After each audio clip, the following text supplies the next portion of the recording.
I'm going to show you how to adjust the flames on your inner and outer burner rings on Fulgor Milano Sofia gas range cooktop. So this would be applicable to a dual fuel and a gas range. And so the front is what I've already adjusted, and the rear is what we will be adjusting. So I've already removed the knob, and so you can remove the knob just by pulling it off. And then you'll see there's also 3 screws that hold on this cover. You'll have to take out those 3 screws with a Phillips as well, because what we want to access is in here. So we have a small set screw, or we have a small screw in the middle, and that's for adjusting the outer burner ring. And then we have another small set screw down on the left here. I don't know if I can get some light in there.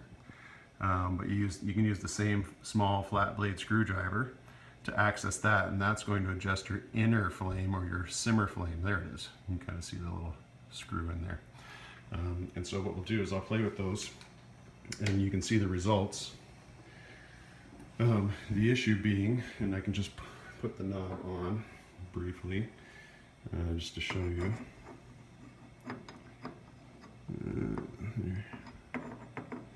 There we go, medium setting.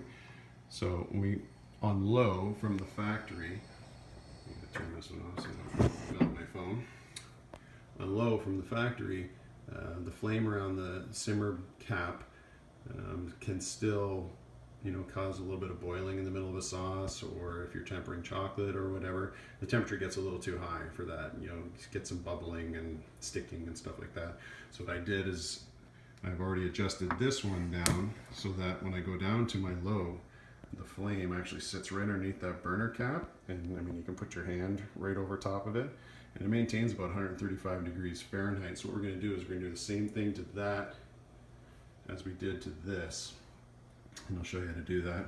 So I'll turn this burner off, and so basically you want this burner turned down to low, to your lowest, and we'll pull the knob back off. And the simmer adjustment is the one on the left, down in here. So we'll get our screwdriver down into that box, and we'll find the slot. And then I can turn clockwise to tighten up the valve and get that flame to sit right underneath nicely.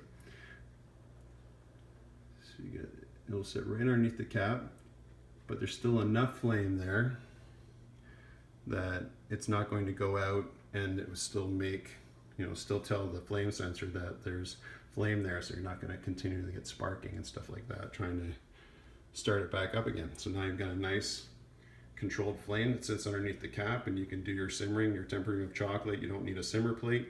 You don't need to, do a double broiler or anything like that. It'll do the job you need it to. If you want to adjust the outer flame, you would use the set screw that's in the middle. So I'm putting the knob back on here, and we'll turn it up to medium. We can take a look at our flame. And if you want to adjust that for your medium, I took the knob back off. Now I'm going to put the screwdriver right down the center, and we'll find the slot on the adjustment screw. Get that screwdriver to settle in. Where are you? There it is. Okay. And the same thing, you're going to turn clockwise. It's going to close that valve up a bit, and you can see I can make the flame smaller or larger by adjusting the flame, clockwise and counterclockwise. So I think that's a pretty good medium right there. And then you just have to put the cover back on and put the knob on, and you're all done. And you can do this for all of the burners. In this case, this is a 4-burner 30-inch. On a 36-inch, you would have 6 burners that you have the ability to adjust.